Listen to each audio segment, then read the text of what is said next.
To do a one-arm dumbbell step down, you're just gonna have one dumbbell in your hand, and the idea is that you'll probably use the other arm as a brace unless you get super proficient at your balance, and then you won't necessarily need to brace yourself, but you need some kind of a lift. So I've got an aerobic step with risers underneath.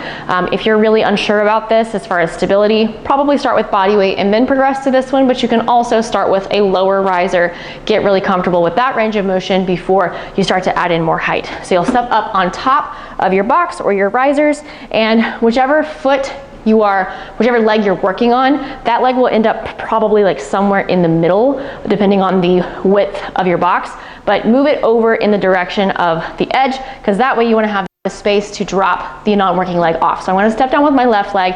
Right leg is pretty much in the center of my riser, and left leg is going to come down, but that left leg is going to stay nice and straight. So don't use your left leg to help boost yourself back up. That's more of like a dynamic step up. Instead, we're trying to only use the working leg to lower and lift up off of the floor. So the other leg is kind of acting as dead weight.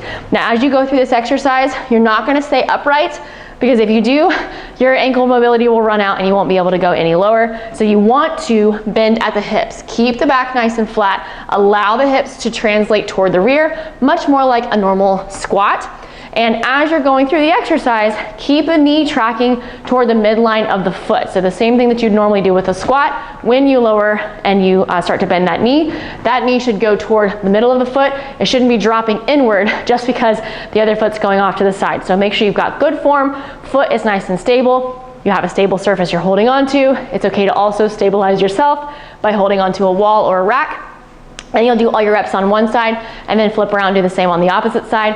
I'd recommend starting with a light weight, get really good at the form and get super confident in it before you start to add in more weight.